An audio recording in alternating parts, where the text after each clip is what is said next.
it seems the Igbos and the Oba of Benin have been vindicated with the statement of the real Lagos indigenes when they said that non-Yorubas are also indigenes, that actually the problems they have in this current reality is not the Igbos, the Benis, but the Yorubas from Ogun, Oyo. What's the final take? Who is the person making that statement?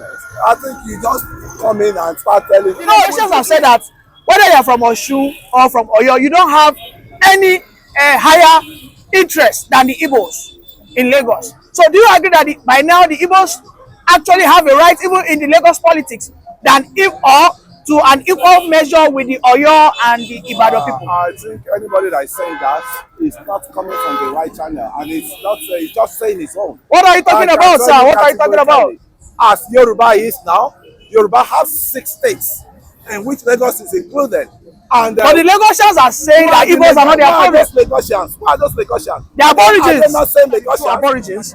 They have come out to say that the Igbos are not their problem in Lagos. That apparently the problem in Lagos are the other Yorubas who has invaded key positions. Take for instance, the past governors of Lagos State are not Lagosians. Most of them are either from Osun State and the likes. That Igbos in any way are not their problems. That in fact, the Igbos are developers, but their fellow Yorubas are the ones cannibalizing on their own, you know, ancestral land.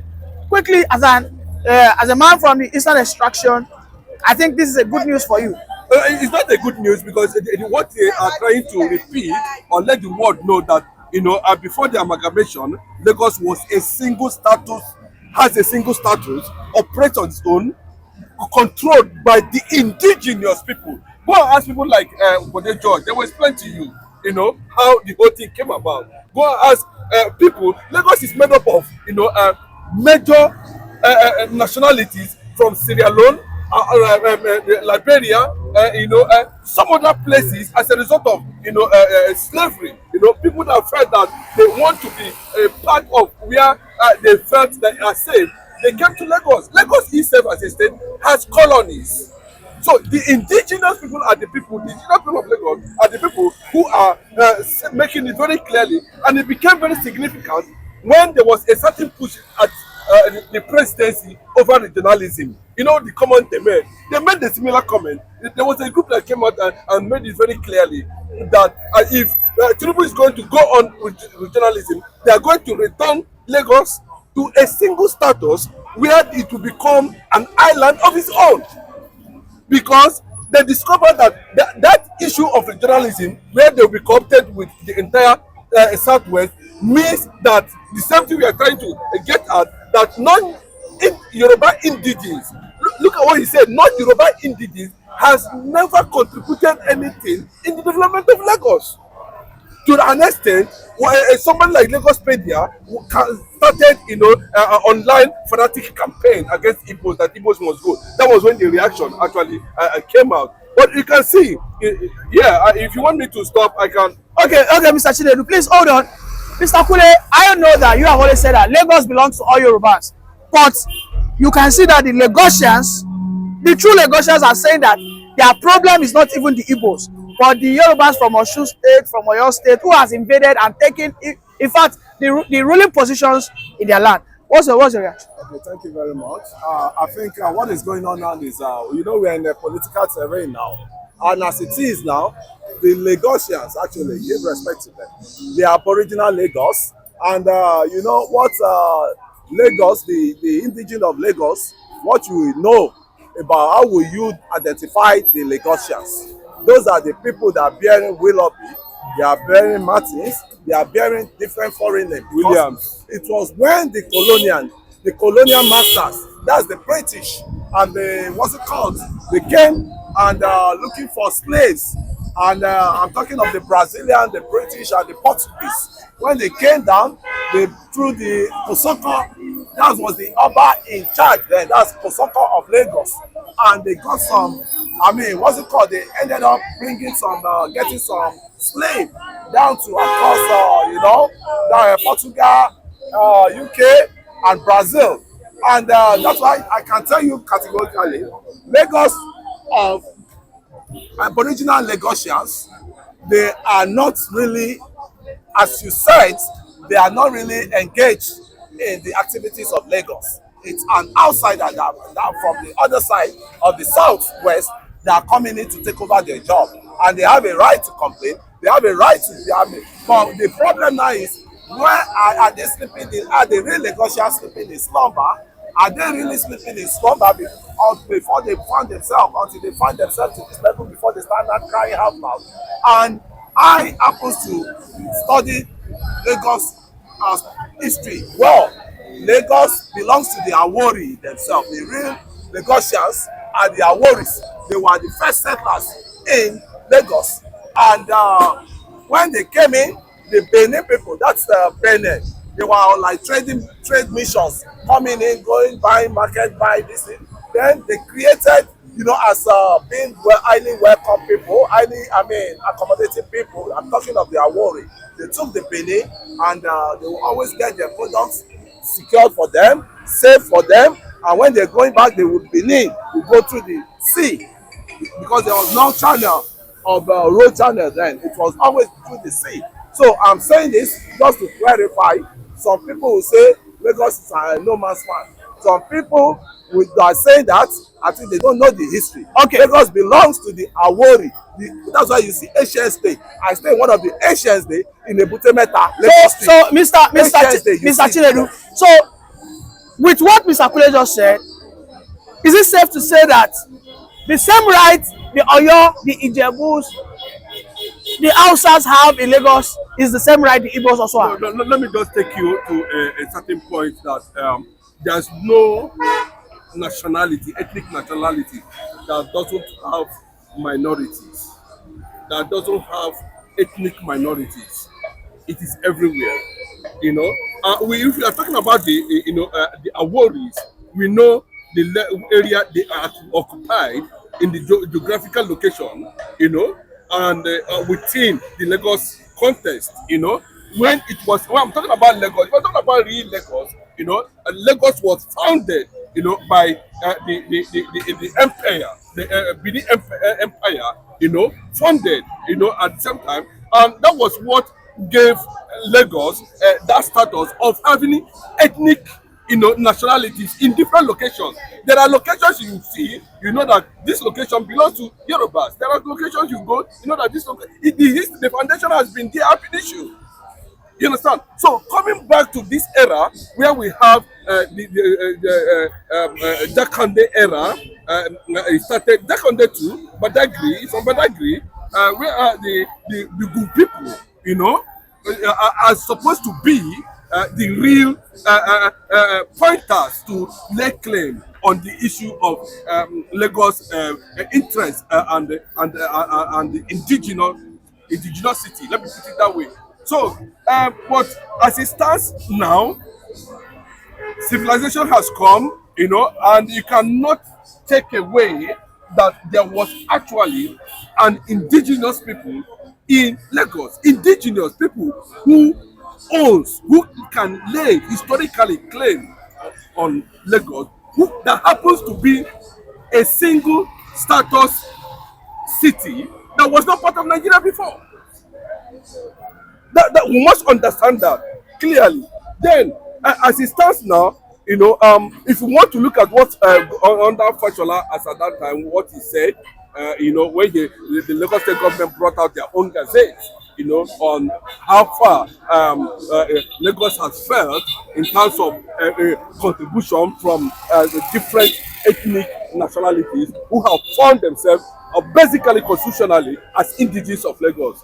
You discover that Igbos contributed more in terms of population, in terms of investment in the development. And we are saying at this point, if there is no underground reservation about how Lagos is going to move up or go beyond the level we find ourselves, then there's need for an Igbo man to be considered at least the slot of the deputy governor.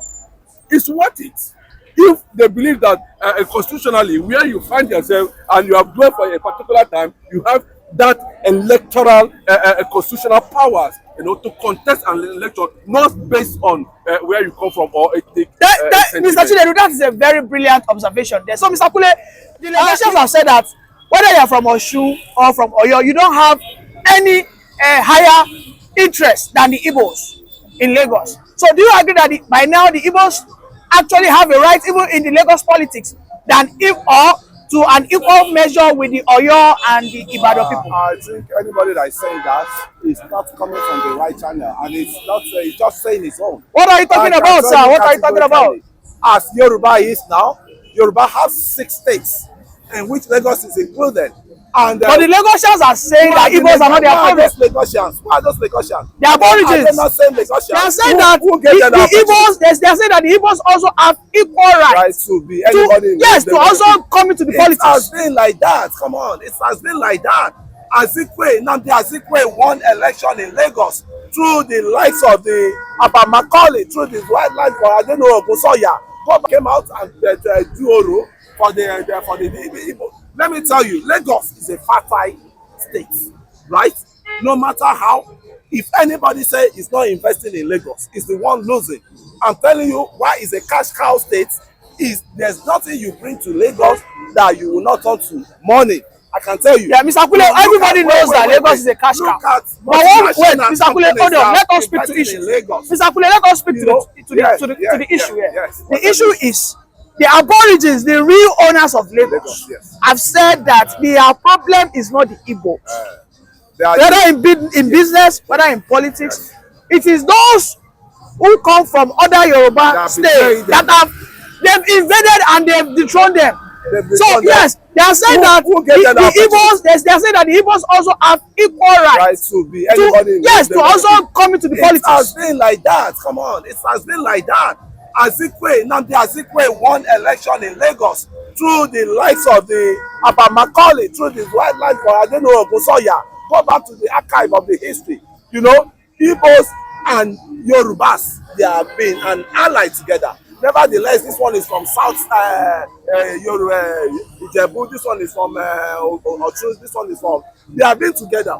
But I can tell you categorically, they made themselves they made the space for the external Yorubas from the Osun, from the Ijebu, from the Ogun State, from everywhere to come and occupy their spaces, because they will tell you average Lagosians just rely on the resources they have, and they just relies on the tax, and that's why the Kosoko era, the white men, when they came, it was was it Mero they used just to collect to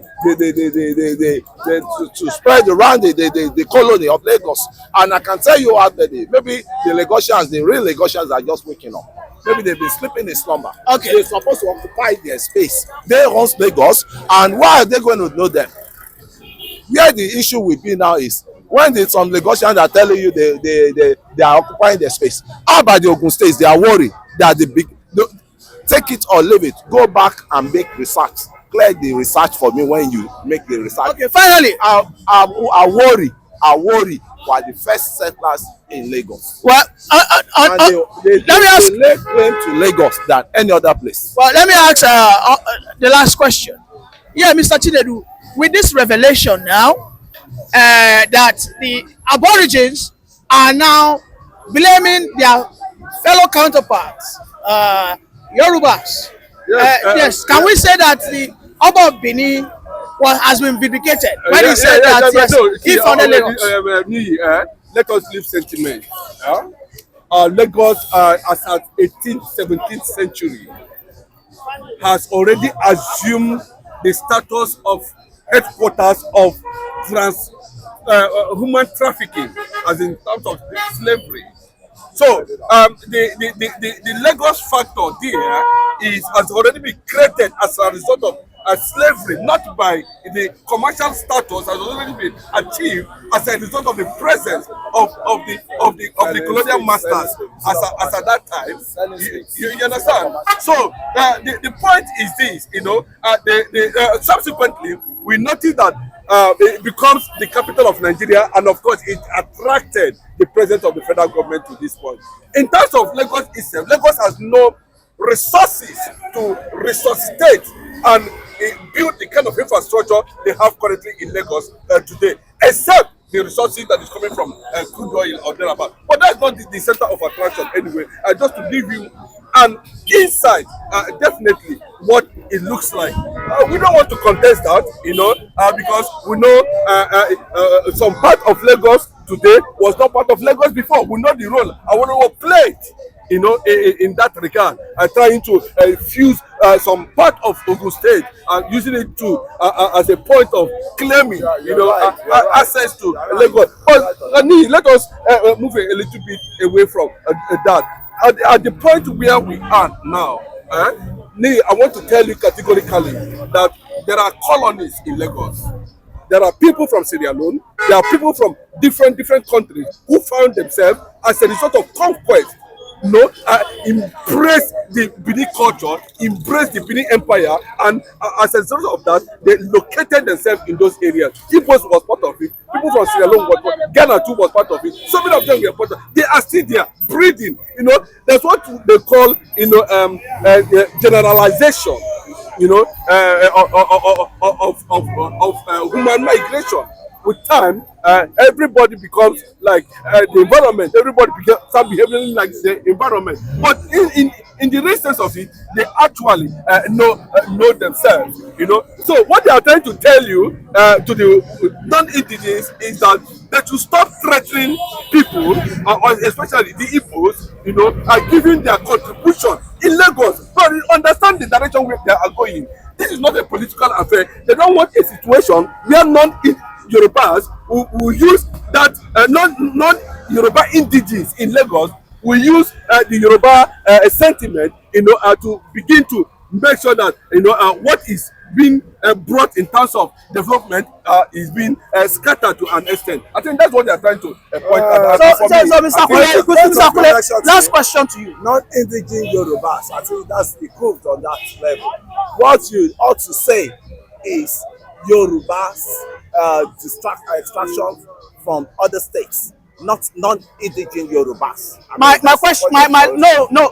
What Mr. Chinedu is saying is the indigenous of Lagos today are not only Yorubas, and the real aborigines are laying claim to that, saying that Benin Empire was their progenitor. Progenitors of the let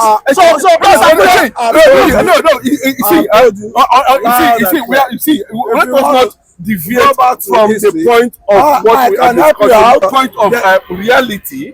You will discover that Abakran, Akran, do you know where he came from? He's from Badagry. This Badagry, yes. And Badagry is one of the colony of Lagos. Do you know how this man died and other? But you go to Badagry now, they will tell you say Tiwa is not a core Yoruba language. No, excuse me. Wait now, bros, listen to me now. See, do they speak? No, I don't want to go into that kind of a thing, but I'm telling you, I'm telling you, Mr. Niyi, that them too will still have to lay claim on Lagos. You understand? So, what the people who knew that they were part of the progenitors of Lagos are saying that non-Yoruba indigenous in Lagos. Well, it's a very clear thing. Understand the picture. But you can come from Osun and stay here, no problem. You can come from Ekiti and stay here, Yoruba man, no problem. What they are saying that they should not push a certain race who has contributed so much to the world. As simple as that. Mr. Kule, on a final note, it seems the Igbos and the Oba of Benin have been vindicated with the statement of the real Lagos indigenes when they said that non-Yorubas are also indigenes, that actually the problems they have in this current reality is not the Igbos, the Benis, but the Yorubas from Ogun. What's the final thing? Who is the person making that statement?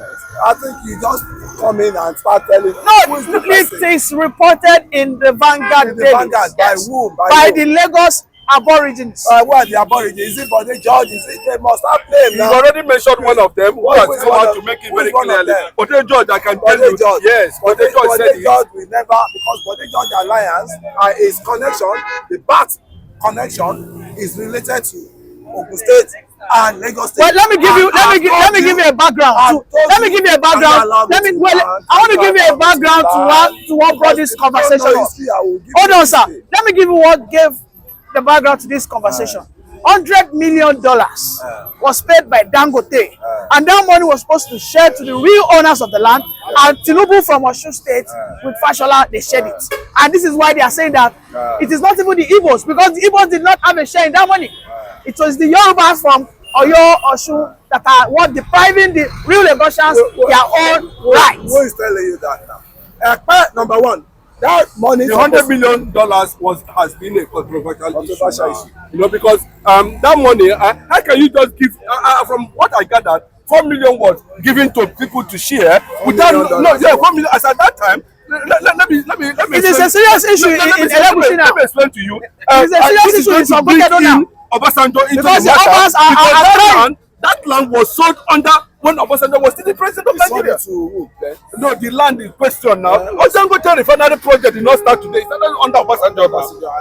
Do you understand what I'm saying? So we have I'm just telling you, we have track record of these things. We know the direction of where this thing germinates. What the people are saying now, they are going to occupy the Dangote refinery. No, Mr. Niyi, they are going to occupy because they are beginning to understand, to question the rationale behind Dangote coming out publicly to tell the whole world that he bought this thing, this land for $100 million as at that time. Then people are saying that everybody that was part of whatever given to them is not $4 million or thereabout. Then what happens to $96 million of that property sold as at that time?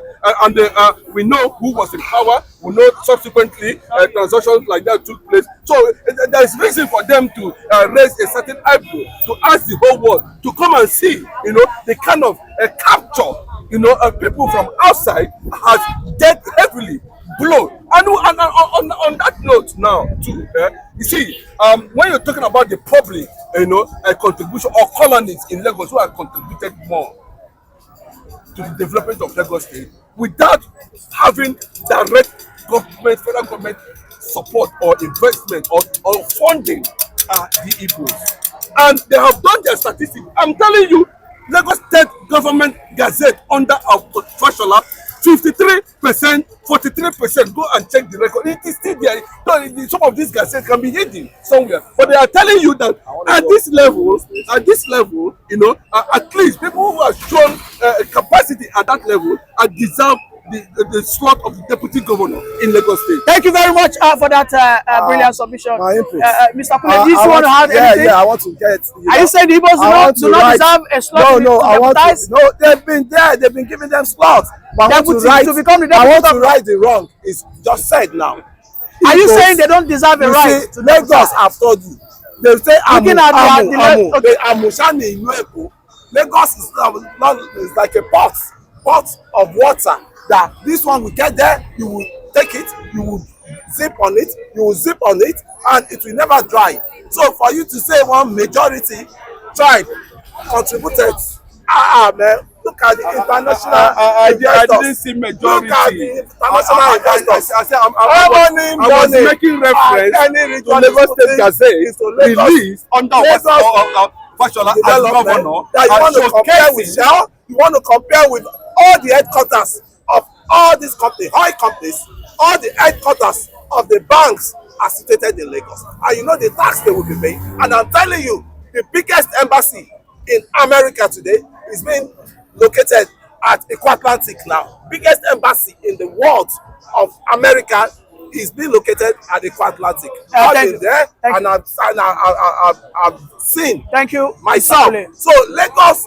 attracts a lot of people. No, it's not people attracting Lagos. Thank you, Mr. Kule. Though you did not agree to the fact that Lagos deserve to a slot as deputy governor. If 100 people go out of Lagos today, 1 million will come in. Thank you very much.